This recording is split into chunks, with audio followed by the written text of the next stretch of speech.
젊은 사람입니다.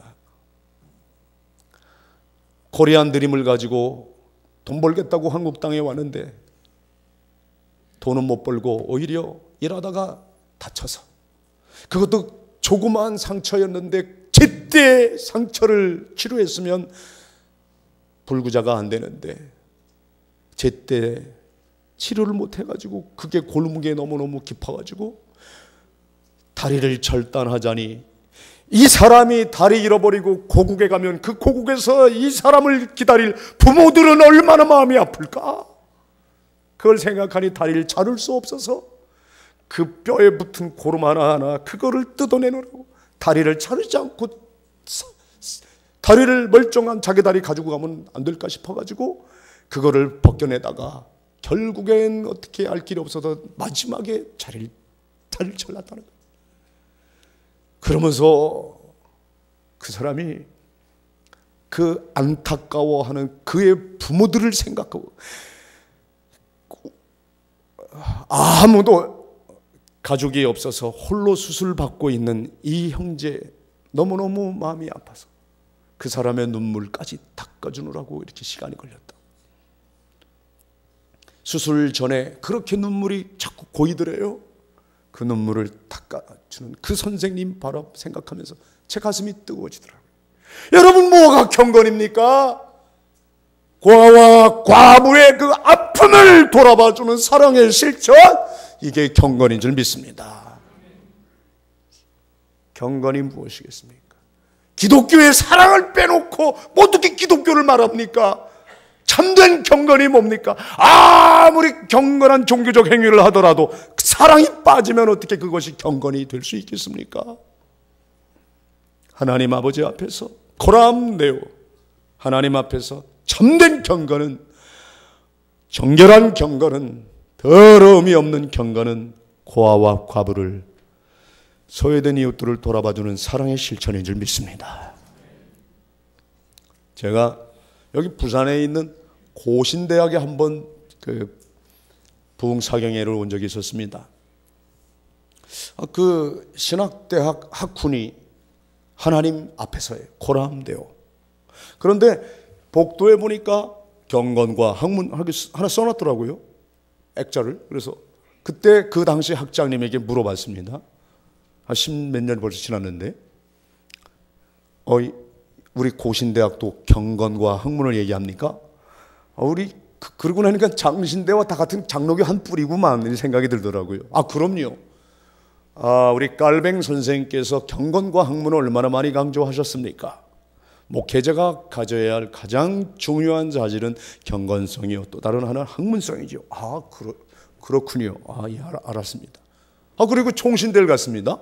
총신대에 가니까 거기도 뭐 학군이 신자가 되라, 학자가 되라, 뭐 성자가 되라, 뭐가 되라 이렇게 쭉 있는데, 그분들도 하는 말이 경건과 학문이야말로 목회자들이 갖춰야 할 가장 중요한 자질이죠. 똑같은 얘기를 하는 거예요. 역시 한 뿌리구나. 한신대학을 갔습니다. 기장교단, 같은 장로교회, 우린 예장들이 거긴 기장인데 거기 가니 조금 다릅니다. 거기 역시 사경회를 갔는데, 기장에는 저 수리에 있는 신학대학원 캠퍼스에 크게 써 있어요. 라비에 뭐라고 써 있냐면 경건과 학문이 아니라 학문과 경건. 이게 단어만 앞뒤가 바뀌었어요. 그래서 그때 학장님이 마침 옆에 계셨어요. 근데 이게 웬일입니까? 왜 이 학교는 경건과 학문이 아니라 학문과 경건입니까? 그랬더니 역시 우리 최 목사님이 아주 용이 지도한 그 질문입니다. 아주 물어주셔서 오히려 감사하다네. 이러면서 장신대는 경건과 학문이죠. 저희 학교는 학문과 경건입니다. 깔뱅 선생이 초기에는 경건성을 더 먼저 강조했지만 후기에서는 학문성을 더 강조했습니다. 그러면서 하는 말이 하버드 대학 예를 들더라고요. 전 미국의 하버드 대학 명문대학인 거 아시지 않습니까? 그 어느 목사님 이름이 하버드예요. 목사님이 그때 자기가 갖고 있던 책, 장서, 모든 재산 다 대학에 기증하면서 이 땅에 무식한 목사가 없기를, 이 신대륙의 신앙의 자유를 찾아온 백성들에게는 진리의 말씀을 증거하는 하나님의 종들만이 있기를 그래서 무식한 목사가 없기를 바라는 참 학문의 길로 걸어가는 목회자들이 많아지기를 바라는 마음으로 자기가 갖고 있던 모든 장소를 내놨다는 거예요. 그분이 하버드시라는 거예요. 그러면서 우리 한신대학은 학문화하는 깊이와 넓이, 학문성을 강조하는 대학으로서 얘기하길래 제가 아닌 것 같습니다. 그랬어요. 깜짝 놀라더라고요. 그게 무슨 신뢰의 말씀을 그렇게 대놓고 얘기하냐고 그러더라고요. 다름이 아니오라. 제가 청량리에서 경험한 이야기를 했습니다. 어느 날 할아버지 한 분이 신문을 펼쳐들고 딱 있더니 허허 최 목사 일로 와봐요. 빨리 와봐. 그래서 갔죠. 이거 걱정되는구만. 그래서 왜요? 최 목사 또 책을 냈다고 하더만. 이게 뭐야 이게 이렇게 대문짝만하게 크게 최 목사 책을 냈다고 여기 또 이렇게 이게 나왔어요? 그 뭐가 잘못됐나요? 그랬더니 잘못됐지. 당신 스승 예수는 책 한 권 낸 적이 없건만 왜 이렇게 제자라고 하는 당신은 책을 많이 내는가? 걱정되네. 그러면서 나는 우리 최 목사가 유명한 목사가 되는 거 원치 않고요. 이렇게 책 많이 내고 말 잘하는 목사 그래서 좋아하는 거 아니에요? 목사란 모름지기 목사다워야 하는데 목사다움이 뭡니까? 그런 거예요. 할아버지가 밥 먹으러 온 할아버지가 모릅니다.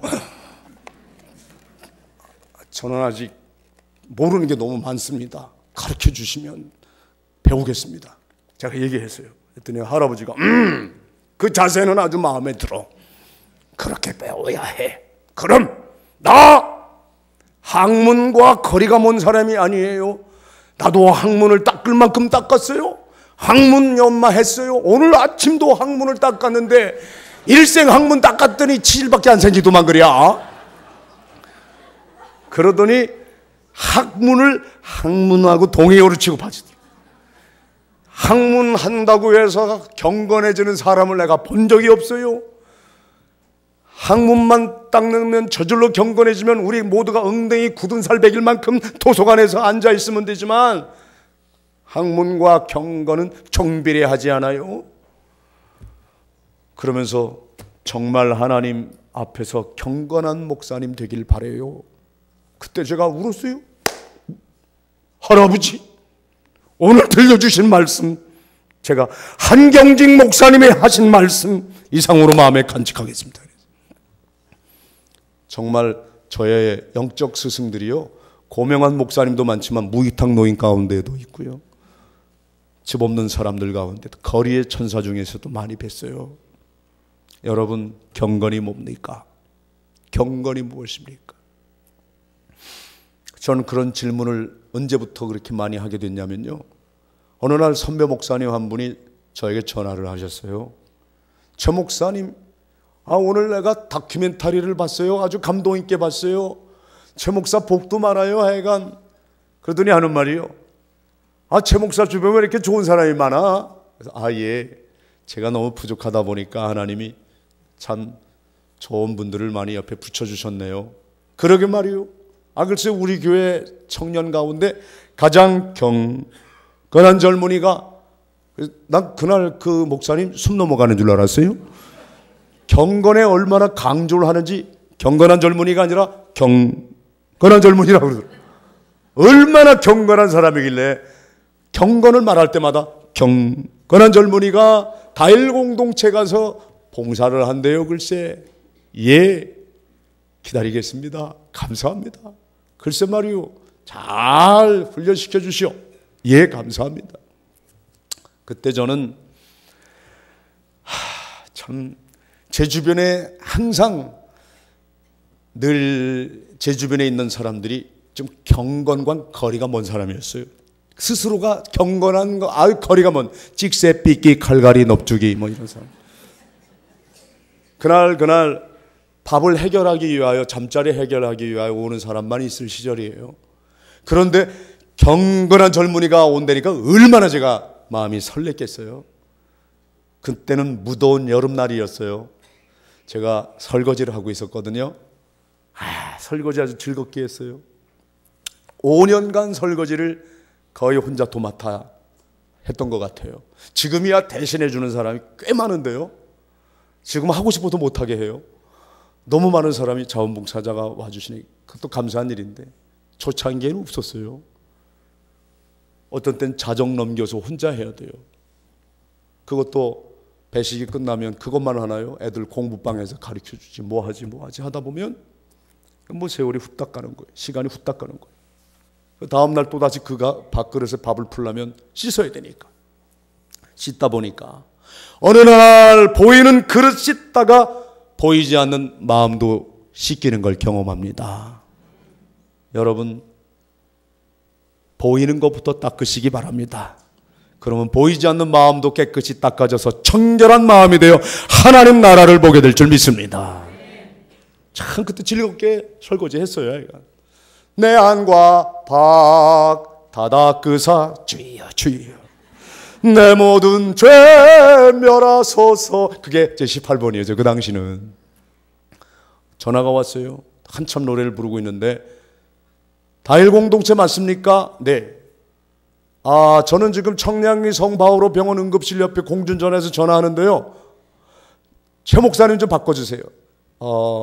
무슨 일인데요? 제가 받았는데 대뜸 저를 찾아요. 예, 빨리 좀 최 목사님하고 약속한 사람인데요. 저 좀 데리러 나오세요. 다 오셨네요. 그 바오로 병원은요 바로 옆이에요. 이제 거기서 언니들에게 잡히지만 않으면 돼요. 거기서 이렇게 오면 저희 공동체 작은 간판이 보일 거예요. 그렇게 오세요. 그랬더니 데리고 나오라니까 말이 많아요. 그러더라고요. 그래서 예, 알았어요. 그럼 제가 나가죠. 그리고 제가 나갔어요. 그때 선배 목사님이 말한 경건한 젊은이에요. 제가 나가다가 제 옷차림을 보니까 좀 조금 경건과 거리가 먼 것 같아요. 왜냐하면 런닝구에다가 반바지에 신발은 하나는 슬리퍼 하나는 고무신이었어요. 더운 여름날 수도가 옆에서 물을 끼얹어가면서 설거지 하다가 나갔으니 그 옷차림이면 그렇게 과히 당연하지 어떡하지. 제가 그 청량리에서도 일하면서 양복 입고 이렇게 하지는 않을 거 아니에요. 그래서 저벅저벅 걸어갔는데 마음속에 이런 마음이 있었어요. 경건한 하나님의 사람은 겉모습 보고 판단하지는 않을 거다. 외모를 보기보다는 중심을 보는 눈이 있겠지. 이 옷차림 가지고는 말하지 않을 거다. 그리고는 갔어요. 가봤는데 경건하다는 하나님의 그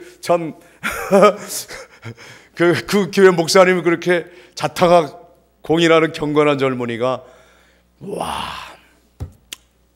그 무더운 여름날인데 하여간 싱글 양복을 입고 넥타이까지 단정하게 탁 메고 이러고 착 서 있는데 한눈에 잘 먹은 티는 역력하게 납니다.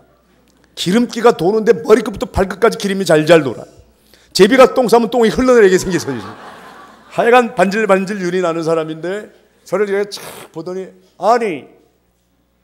우선 제 옷차림을 보고 하는 말이 최 목사님이 보낸 사람 맞습니까? 딱 그러는 거예요. 제가 최 목사입니다. 그럼 상대 미안하게 생겼어요. 그래서 맞아요. 따라오세요. 그리고 제가 먼저 앞을 걸어갔어요. 제 뒤따라오는데 이 친구가요. 또 갑자기 근데 어머나 이러는 거예요. 내가 놀랐습니다. 사내 녀석이 또 어머나는 뭐냐? 왜 그러세요? 그랬더니 저는요 제가 나오라고 한 이유가 다른 게 아니에요. 이런데 처음이에요. 소설에서나 봤고 영화에서나 봤지 세상에 어떻게 여자들이 거의 벗은 모습으로 호객행위를 하는 걸 보고 너무 충격받고요.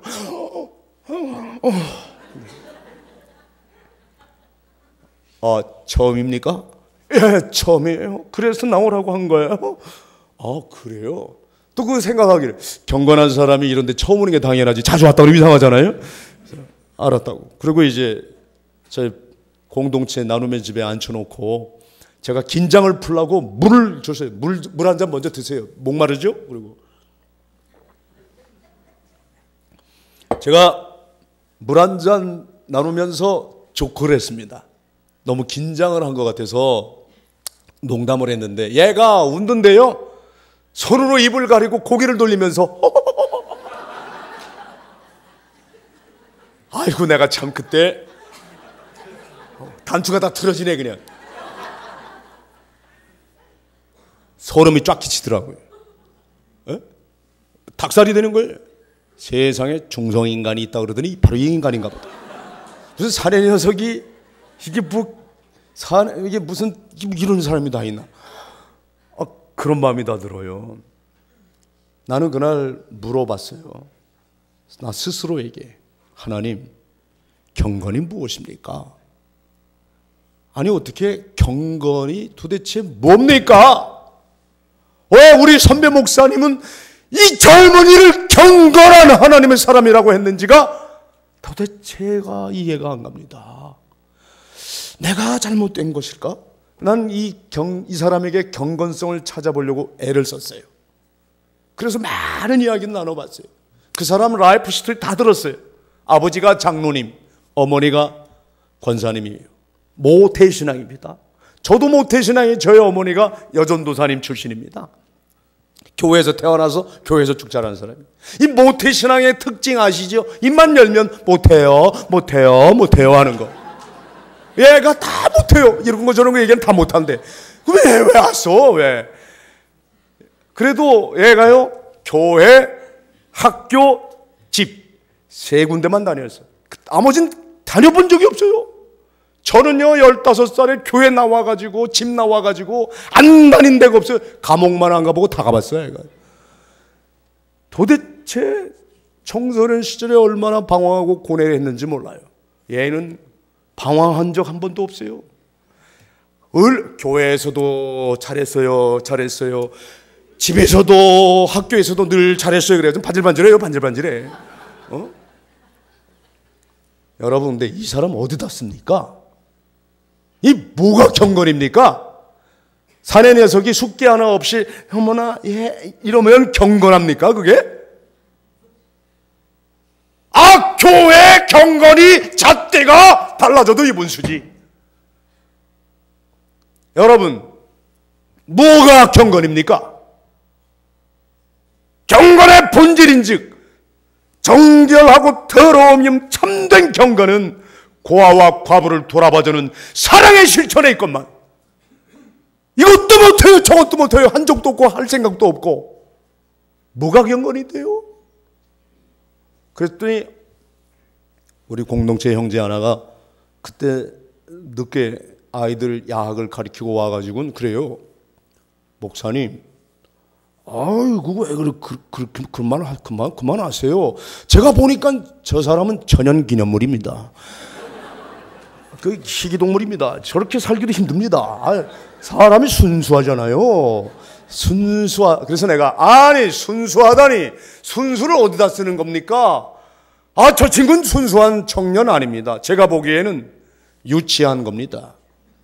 나이 20살 더 된 아이가 입이나 여기 손가락 물고 다니면 엄마 사줘요, 엄마 이것도 해줘요, 먹여줘요, 입혀줘요, 재워줘요, 돈 줘요, 뭐 줘요. 그게 유치한 애지 그게 어떻게 그게 젊은이냐. 애는 지금 뭐라고 그러지 않았어요? 저 엄마에게 물어보고 다시 오면 안 될까요? 그러더라고. 그래서 다시 오지 마세요. 올 거 없어요. 그냥 가라 그랬어요. 여러분, 경건이 무엇입니까? 흠없고 티 없는 사람이 세상에 어디 있습니까? 믿음의 조상 아브라함도 허물이 있고요. 야곱은 말할 것도 없잖아요. 이스라엘 역대 임금 중에 다윗 왕 범죄한 사람입니다. 얼마나 과오가 많습니까? 이스라엘 역대 왕 중에 성왕으로 불리는 사람이요, 바로 예수님이 그 다윗의 족보가 다윗의 후손임을 자랑하고 있지 않습니까? 여러분, 경건이 뭡니까? 세상에 해 아래 의인 없나니 하나도 없습니다. 착하면 얼마나 착하고 악하면 얼마나 얼마나 악하다는 겁니까? 다 인간인데. 뭘 가지고 경건의 잣대를 가지고 우리가 잴 수 있겠습니까? 흠과 티가 없어서 그런 인간은 없다니까요. 글쎄, 다 흠이 많고 티가 많아요. 실수도 많았어요. 과오도 있어요. 하나님 앞에 범죄했어요. 그럼에도 불구하고 10번 넘어져도 11번째 다시 일어나고 20번 넘어져도 21번째 다시 일어나 하나님 바라보고 하나님 의지하는 사람이 경건한 사람인 줄 믿습니다. 흠과 티가 없어서가 아니라 그렇게 허물 많은 사람인데 내 탓입니다. 내 탓입니다. 나는 죄인입니다. 나는 죄인입니다. 하나님만이 나를 살리시는 분인, 하나님만이 나를 도우실 분, 내 도움은 오직 하나님에게만 있습니다. 눈을 들어 산을 바라보니 어디서 도움이 올고 천지를 지으신 하나님밖에 없습니다. 하나님, 나를 불쌍히 여기소서. 하나님이 아니면 내가 어떻게 삽니까? 하나님만이 나의 기쁨이십니다. 하나님만 바라봅니다. 이것이 경건의 시작인 줄 믿습니다. 사람들 앞에서가 아니라 하나님 앞에서입니다. 근데 이 하나님 앞에서 사랑을 실천한다 하시고 세속에 들어가서 사랑만 실천한다고 그게 경건생활이 아닙니다. 그러다 보면 또 세속주의에 빠지는 경우도 있습니다. 여기 그래서 하나님 말씀은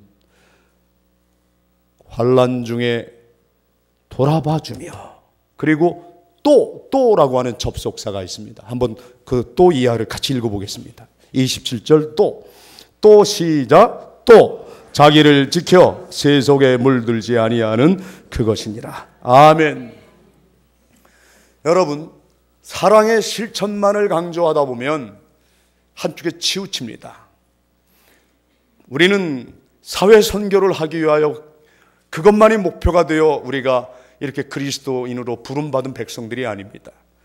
누가 뭐라고 해도 교회는 캐리그마, 말씀의 선포, 디다케 교회 교육과 함께 교회의 미션은 코이노니아, 디아코니아에 있는데, 디아코니아 너무 코이노니아에 치중하다 보면 한쪽에 치우칩니다.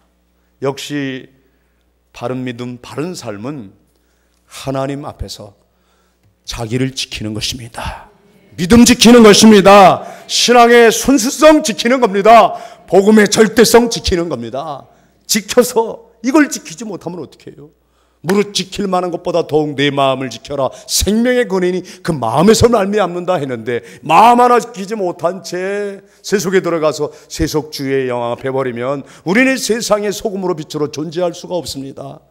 지키는 겁니다. 자기를 지켜서, 다른 사람도 아니 나를 지켜서 세속에 물들지 아니하는 것, 이걸 영성신학 용어로는 종말론적 영성이라고 말합니다. 하나님 앞에서의 삶이죠. 수직적 영성생활입니다. 이 수직적 영성생활, 종말론적 영성생활, 여기에만 또 치우치면 이웃이 안 보입니다. 사랑해야 할 이웃이 안 보입니다. 육화론적 영성, 이 수평적 영성생활이 없습니다. 어느 쪽으로 치우치면 곤란합니다. 그래서 여러분 참 정말 여러분 너무 잘하셨어요.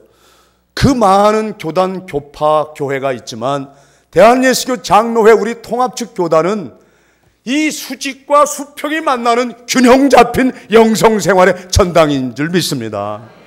치우침이 없잖아요. 얼마나 감사한 일인지 모르겠어요. 제가 어릴 때 저희 아버지는 수평적 영성생활에만 관심이 많았어요. 우리 아버지는 저희 어머니로부터 어떤 말을 들었냐? 호로땡땡이 신자라 그랬어요. 왜냐하면 주일날도 바다낚시 간다 그러니까. 주일날 아버지는 등산 다니고 그랬어요. 주일 성수를 안 한다고 우리 어머니는 너무너무 애 같아가지고 어떻게 예술 믿어도 저렇게 호로땡땡이 날라리를 믿냐고. 그러면 또 우리 아버지가 그래요. 허허, 너희 엄마는 꼴통 보수다야. 두드리니까 소리만 난다야. 그러면서 아버지는 진보적인 신학적 성향에 굉장히 더 많이 가신 분이고요. 어머니는 완전히 너무 보수적인 분인데, 우리 어머니, 아버지가 바다낚시 간다고 낚시도구 챙길 때마다 어머니 기도합니다. 주여, 마귀 새끼가 또 역시하고 있습니다. 바다로 가는 길을 교회로 가게 해주시옵소서. 그런데 아버지가 일도야, 하나님은 예배당에만 있는 게 아니다. 바다에도 계시느니라, 산에도 계시느니라. 나는 바다에 가서 예배를 하고 오겠느니라. 내가 바다 가서 고기만 잡는 게 아니다. 하나님을 예배한다. 하나님을 기쁘시게 할 것이다. 야, 우리 아버지가 자꾸 그렇게 할 때마다 우리 어머니는 막 안 된다 그래요. 일도야, 너도 나랑 같이 가자. 그러면 어머니가 그때서야 이제 할 수 없이 절대로 안 됩니다. 아들은 나랑 예배당 가야 됩니다. 가려면 혼자 나가십시오. 그래가지고 아버지 혼자 가는 거로 되게 결정이 나고 저는 교회로 끌려갔어요. 여러분, 무엇이 경건입니까? 저는요, 어릴 때는 저의 어머니가 정말 예수 잘 믿고 경건한 분인 줄 알았어요. 우리 아버지 같은 분은 이게 조금 문제가 있는 거 아닐까? 왜? 목사님도 다 그랬고 전도사님도 그랬고 많은 분이 우리 아버지가 문제가 있는 신앙이라고 그러더라고요. 그런데 꼭 그렇지만은 않습니다. 저의 어머님이 83, 집사, 권사, 그리고 전도사, 장로로 은퇴하셔서 지금 다일 공동체 영성생활 수련원에서 매일 하루 3번 정한 시간 기도 생활로 보내시는데요. 목사인 아들에게 이렇게 얘기합니다. 최 목사, 내가 젊은 날 너희 아버지 너무 구박해서 그게 참 마음이 아프다. 너희 아버지 정말 이웃사랑 실천에 가장 모범을 보인 분이다. 너희 아버지는 글쎄 중이 찾아와도 나는 예수 믿어요 하고 문 닫아 걸었는데 쫓아가가지고 바가지를 파가지고 가서 쌀 갖다 부어주더라. 나는 그런 너희 아버지 이해가 안 갔는데 요즘이야, 너희 아버지가 정말 참 사랑을 실천하고자 무진애를 쓰신 분이라는 걸 알게 되었다. 그리고 그분에게 내가 너무 말을 함부로 한 걸 송구스럽게 여긴다. 너는 꼭 너희 아버지의 수평적 이웃사랑과 이 애미의 수직적 사랑의 산물이다. 어느 쪽으로도 치우치지 말고 이것이 꼭 균형 잡힌 영성생활이 되었으면 좋겠다. 이렇게 말씀을 하시는 거예요. 그런 어머니가 계셔서 얼마나 감사한지 몰라요. 여러분, 그동안 수직적 생활에만 매달렸다면 사랑해야 할 이웃을 꼭 찾으시기 바랍니다. 만나시기 바랍니다. 실천하기 바랍니다. 또 이웃사랑의 실천에만 매달리다가 봉사하다가 섬기다가 지쳐가지고 탈진해서 마치 소금에 절여진 배추처럼 시들시들한 사람은 제발 말씀 앞에 엎드리시고 하나님 앞에 순종함으로 나아가 하나님 붙드시기 바랍니다. 이것이 경건인 줄 믿습니다. 수직적 영성생활, 수평적 영성생활, 그 어느 것에 지침이 없는 참된 경건생활로 하나님을 기쁘시게 하는 여러분 되기 바랍니다. 이웃을 행복하게 만들어 주십시오. 그런 것이 이 세상을 더욱 아름답게 만들어가는 분명 하나님 앞에 소금이요 빛인 삶이라 믿습니다. 그래서 마지막을 여러분들에게 소금과 빛으로 살기를 원하는 아름다운 모습을 아까는 SBS가 봤는데 KBS가 전하는 게 있습니다. 그거 네팔 다일 공동체 5분인가 10분짜리가 하나 있는데 보고 길다 싶으면 제가 중간에 끊겠습니다. 있습니까? 준비가 됐습니까? 네팔 아마 준비가 됐으면 됐다고 신호를 좀 보내주시고 안 되면 제가 그냥 간단히 결론을 내리고 마치겠습니다. 됐군요. 여러분, KBS가 공영 TV입니다. 왜 이런 방송을 자꾸 낼까요? 저희는 부탁한 적이 없습니다. 꼭 필요한 하나님의 메시지가 담겨 있기 때문입니다. 그걸 듣고 우리도 작은 것부터 할 수 있는 것부터 나부터 실천합시다. 자, 부탁드려요. 산하고 모래바람에는 정말 마스크를 써도 숨을 쉬기조차 힘든데요. 그건 네팔에게까지 퍼진 바포 운동, 저와 함께 만나보시죠. 따뜻했던 밥 한 그릇, 밥에선 달달한 사랑의 맛이 났습니다. 아까는 우리가 필리핀 다일 공동체 봤는데요. 그리고 그 밥맛에 반한 네팔 청년 다엘 공동체 팀스나 씨의 인생이 다엘의 홍보대사 바뀌었습니다. 한성주 아나운서가 다녀왔습니다. 바로 이 이제 사람, 마나하르엔 바포 아저씨가 된 참 팀세나가 있습니다. 경건한 하나님의 사람, 팀세나는 네팔 사람입니다. 대대로 조상대대로 힌두교 신자였습니다. 저는 한국에 돈 벌러 온 스며드는 사람이었는데 돈은 못 벌고 예수 만났습니다. 다일교회 최초의 외국인으로 세례를 받은 사람입니다.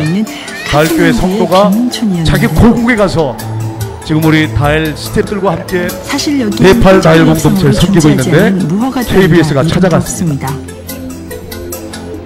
그저 이곳을 흐르는 하천 마느하르가 이 가난한 마을의 이름을 대신하고 있죠. 원래 아름답다라는 뜻을 가진 마느하르. 하지만 질척거리는 삶의 밑바닥 냄새가 그 이름을 무색하게 합니다. 생활 하수와 쓰레기로 네팔도 예외 없이 쓰레기 더미에서 다일 공동체가 시작됐습니다. 이들을 저 받아줄 쓰레기 곳은 더미에 버려진 매립지뿐이니까요. 얼마나 처절하게 살아가는 사람이 많은지. 수도시설도 없는 이곳. 물이 필요하면 줄을 서서 저게 쓰레기 식수입니다. 밑으로 흐르는 지하수를 소중하게 담아갑니다. 저 물을 먹고 자라니 아이들이 이름 없는 하루 마을에 종일 이름 모를 설사 수많은 똥을 싸는 사람들이 아이들이 대부분이 썩어가는 도랑에서 몸을 씻고 빨래를 하고 물장구를 세균 쳐도 감염으로 피부병 생긴다고 말리는 사람은 아이들이 없습니다. 열을 견디지 이 못해 눈을 구조물은 뒤집어버리고 당연하게 일찍 생물을 죽는 아이들, 있습니다. 유아 사망률이 여전히 많은 나라. 저 흙탕물에서 아픈 몸을 고쳐줄 병원도 없지만 우선 노는 치료를 모습을 쓸 보고 돈도 모두가 눈물을 없습니다. 흘립니다. 아무도 이 아이들에게 관심을 갖지 않았습니다. 그런 마느하르의 아이들에게도 2년 전 즐거운 일과가 하나 생겼습니다. 아이들이 웃으며 달려가는 곳은 바퍼센터. 질서라고 모르던 아이들이 줄서기 예절도 처음 배웠습니다. 센터에서는 매일 아침마다 아이들에게 밥을 주는데요. 그곳엔 항상 앞치마를 두른 팀세나 씨가 있습니다. 8년 전이었죠. 돈을 벌기 위해 산업연수생으로 한국에 8년 전 왔던 한국에 팀세나 씨는 와서 예수님 크리스마스 날 믿게 된 거리를 걷다 네팔의 무료로 젊은이. 나눠주는 밥 한 그릇을 먹게 됐습니다. 너무 배고파서 청량리에서 식판 위에 얹어준 것은 밥. 그리고 한 끼의 밥을 얻어먹겠다고 사랑과 바퍼에 왔다가 관심이었습니다. 예수 만난 사람입니다. 그날 이후 팀스나 씨는 달라졌습니다. 자원봉사자가 되어 소외된 이웃들에게 밥을 퍼주기 시작한 겁니다. 맛있게 먹는 모습에 뿌듯하기도 했지만 고향의 가난한 아이들이 생각나 가슴이 아팠습니다. 하루에 단 한 끼, 그 걱정만이라도 덜어주고 싶었던 바람은 이루어졌지만 아이들은 여전히 쓰레기를 태우는 매캐한 연기를 마시며 폐기물을 모아야 합니다.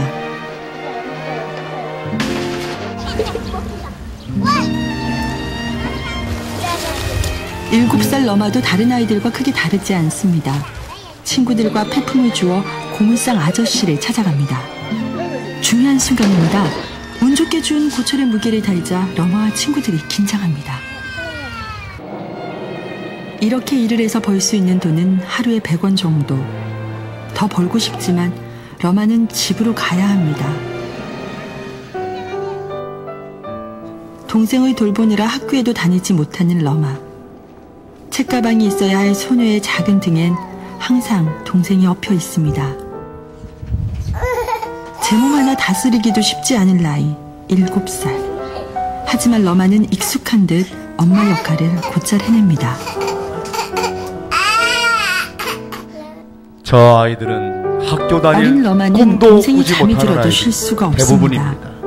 밀린 우선 집안일을 해야 하니까요. 수도 카트만두인데 전기가 이런저런 들어오지 이유로 않아서 마느하르 아이들이 기다리는 전기가 바퍼센터의 공급되는 아침은 시간은 하루에 새벽 5시에 시작됩니다. 4시간, 많아야 6시간. 전기 공급이 불안해 하루의 절반이 정전인지라 일단 양초로 칠흑같이 어두운 새벽을 밝힙니다.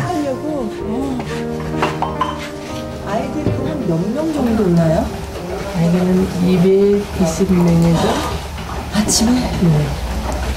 몇 시쯤부터?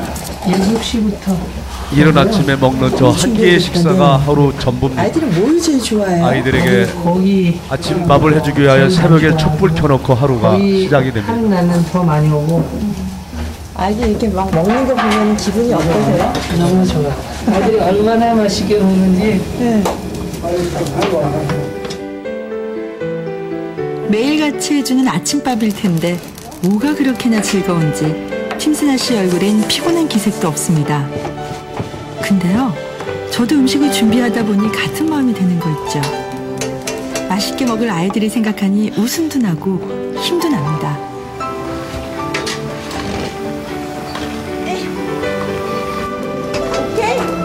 오케이. 아직 급식 시간은 1시간이나 남았는데 하루의 처음이자 마지막 끼니가 될지도 모를 아침 식사를 놓치지 않기 위해서 아이들은 일찍도 일어납니다. 물론 밥퍼센트가 이렇게 인기가 좋은 건 밥 때문만은 아닙니다. 밥도 퍼주고 덤으로 사랑까지 퍼주는 팀새나 아저씨와 다일 가족들이 있기 때문이죠. 얼마나 맛있게 먹든지 한 톨의 밥알까지도 야무지게 씹어 넘깁니다.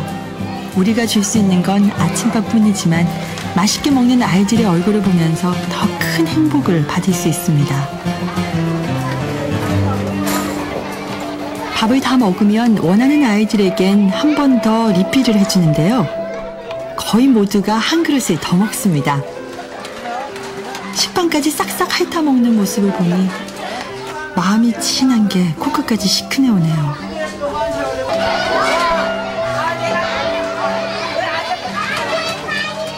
11살 네팔리는 항상 다른 아이들보다 조금 서둘러 밥을 먹습니다. 밥이 다 떨어지기 전에 가지고 온 통에 밥을 받는데요. 이 밥을 가지고 동생과 함께 집으로 갑니다. 집에선 센터에서 밥을 먹을 수 없는 네팔리의 다른 가족들이 기다리고 있거든요. 몸이 불편한 엄마를 위해 네팔리는 매일 아침밥을 가져다 줍니다. 네팔리가 밥을 가지고 가야 이 가족의 하루 한 끼 식사가 시작됩니다. 딸아이가 센터에 가지 않는 날엔 모두가 종일 굶어야 합니다.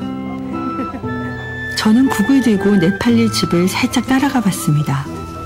어디가 불편하신 거예요? 아, 다리를 그러면 아니 어쩌다가 다리를 자르셨어요?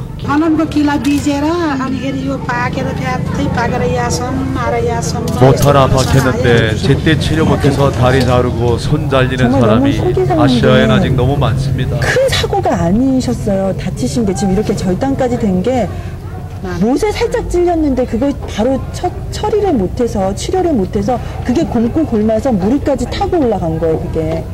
그래서 어쩔 수 없이 네팔리가 이렇게 엄마를 위해서 이렇게 매일 밥 갖다 주잖아요. 그때 기분이 어떠세요?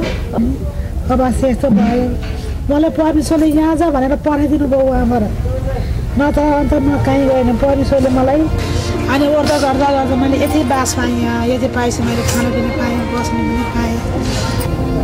어머니, 우리 네팔리가 예쁘게 크고 있으니까 힘드셔도 조금만 힘내시고요.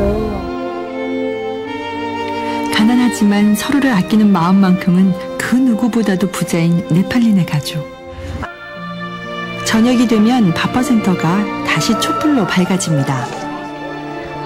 아이들을 위한 공구방으로 쓰이기 위해서인데요. 주변에 한국의 볼 수 있는 다일 거라곤 공동체가 처음 쓰레기와 그랬던 시집한 것처럼 어른들뿐. 똑같이 그러다 네팔도 보니 꿈이 없습니다. 빈민촌에서 저렇게 하지만 이제는 그릴 수 있습니다. 밥퍼와 아이들을 위한 외소증인 공부방으로 시작이 머리 됐습니다. 아르는 멋진 배우를, 울보대장 안일은 용감한 파일럿을, 씩씩하고 귀여운 러마는 선생님이 되고 싶습니다. 아이들이 꿈을 갖고 이곳에서 주는 밥 한 희망을 그릇으로 갖고 아이들은 더 하는 게 큰 꿈을 얼마나 키웁니다. 그게 기적인지요. 뭐 되면은 이제 희망이 어떤 아이들이었거든요. 뭐 하고 싶은데 그렇게 물어볼 때 아이들이 처음에는 부모들이 섬기고 부모들에게 잘해주고 나머지 돈은 어떻게 할 거냐 그것도 물어봐요. 그럴 때 이런 아이들이 힘들게 사는 사람들에게 돕겠다. 남은 돕는 삼촌처럼 우리도 이런 사람들에게 힘들게 살고 있는 사람들에게 한 남자의 인생을 바꾼 밥 한 그릇. 남자는 꿈을 안은 채 고향에 돌아왔고 이제 그가 나눠주는 또 한 그릇의 밥이 아이들을 변화시킵니다. 쓰레기 더미 위에서도 싱그럽게 웃을 수 있는 네팔 아이들의 꿈이 이루어질 수 있게 여러분 지켜봐 주세요.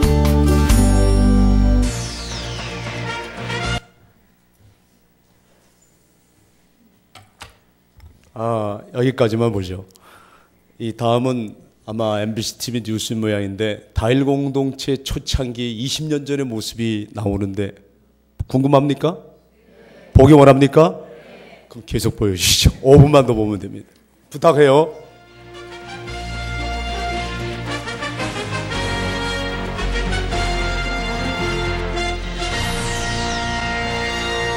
무위탁 노인과 노숙인들에게 따뜻한 밥 한 끼를 대접하는 밥퍼 운동. 20년 가까이 지어온 이 사랑의 밥은 오늘로 300만 그릇이 됐습니다. 신지영 기자입니다.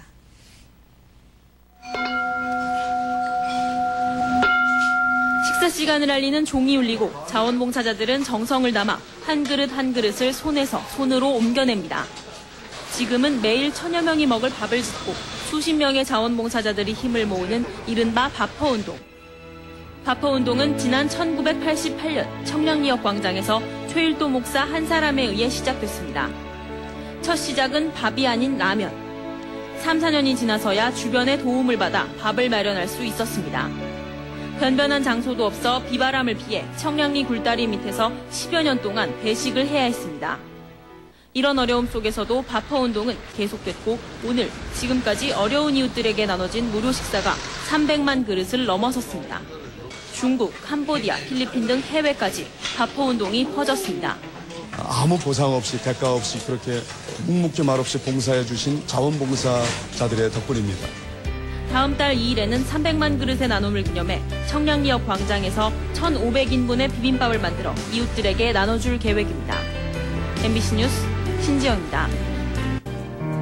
다일 공동체는 피부색과 언어, 문화를 불문하고 배고파 굶주린 이들에게는 일용할 양식으로 병원 문턱이 높아 약 한 번 사용하지 못해 육체가 병든 이들에게는 사랑의 의술로 육신과 영혼의 어두운 절망 가운데 있던 사람들이 이제 살맛이 나고 더욱 밥맛이 난다고 고백하는 아름다운 세상을 꿈꾸며 우리 모두의 행복을 위해 역사의 지평을 하나씩 둘씩 넓혀 나갈 것이다. 우리 네팔에 있는 밥통이 한국 밥통의 5배만큼은 큰 것 같습니다. 빵 하나가 나누어져서 5,000명이 먹고도 12관제가 남은 역사, 바로 우리 청량리 다일 공동체에서 시작한 작은 사랑의 나눔이 중국, 베트남, 캄보디아, 필리핀, 네팔, 캄보디아에 이렇게 아름다운 꽃이 피었습니다. 매일매일 전 세계에서 5,500명의 아이들이 이 음식을 제공받고 있습니다.